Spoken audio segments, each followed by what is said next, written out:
everyone, welcome back to another episode.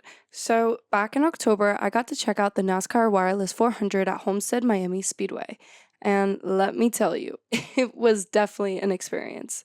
In this episode, I'm going to dive into everything: what it was like being there, the vibe of the crowd, the crazy energy of the race, and all the cool and unexpected moments along the way.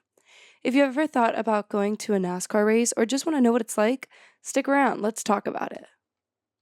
So I had infield ground passes for the race, and let's just clarify what it actually means. So the infield ground pass gives you access to designated areas inside the track where you can walk around most of the track, enjoy a close-up view of the race environment. However, it doesn't include access to the team garages, pit boxes, or driver meet and greets, which is something I misunderstood when I purchased it. It's kind of a rookie mistake, but honestly, it wasn't a total letdown. In fact, it was still an awesome experience.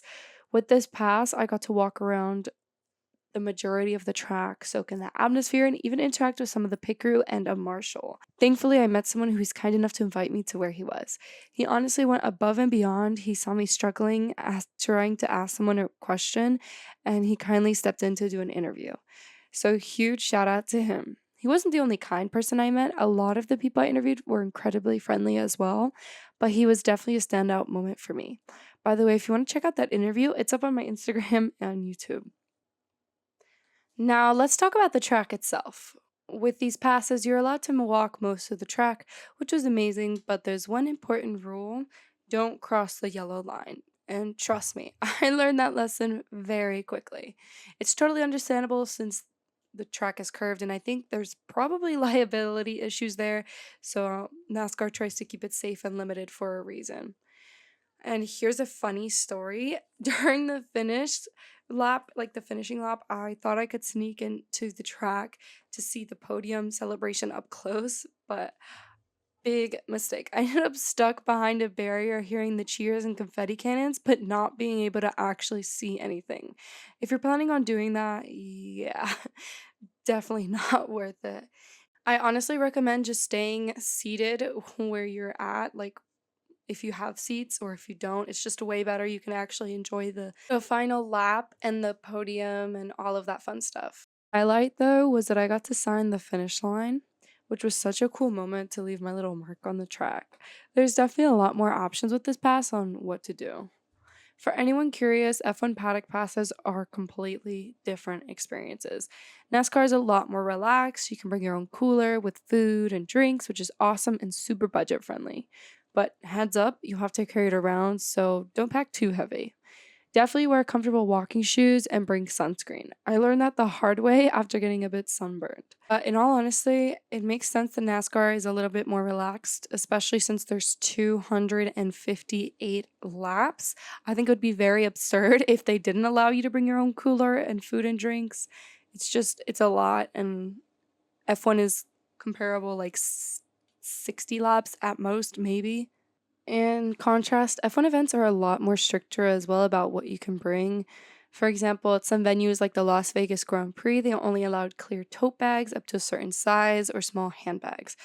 And bringing your own food or drinks, forget it. F1 keeps things very controlled, which is a big difference compared to NASCAR's more laid back vibe.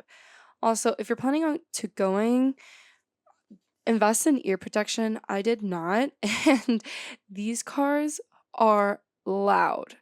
Whatever you think is loud, like the Porsche Carrera Cup, if you've ever been, those are pretty loud compared to the F1 cars or like the V12 F1 cars when they were back in the day, but they are 10 times louder. Like my ears were ringing for a while after the race, and whether or not you're doing general admission or infield passes or up close with the team, earplugs or noise canceling headphones are a must. Let's talk general admission. There's actually a ton to do even if you don't have special passes or seating. They have food trucks with amazing options, lots of merch stands, shaded areas with big TVs to watch the race, and even a kids section with games and activities. Kids could sign or draw on the car, which I thought was such a fun touch. There was also a NASCAR history museum with all the trophies, and you could take pictures with them and check out the models of the cars. Oh, and there's a racing simulator which is a genius addition because let's be real, there are 258 laps and they need to keep people entertained. The simulator was such a hit, and I definitely recommending giving it a try if you go.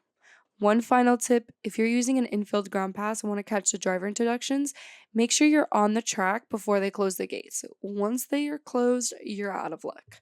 Overall, the infield ground pass was a great experience. It wasn't what I initially expected, but it was still such a fun day with plenty to do and see. Whether you're a diehard NASCAR fan or just curious about the sport, it's definitely worth checking out. Just come prepared with comfy shoes, sunscreen, and ear protection. Trust me on this one. Thanks for tuning in, and I'll catch you on the next episode.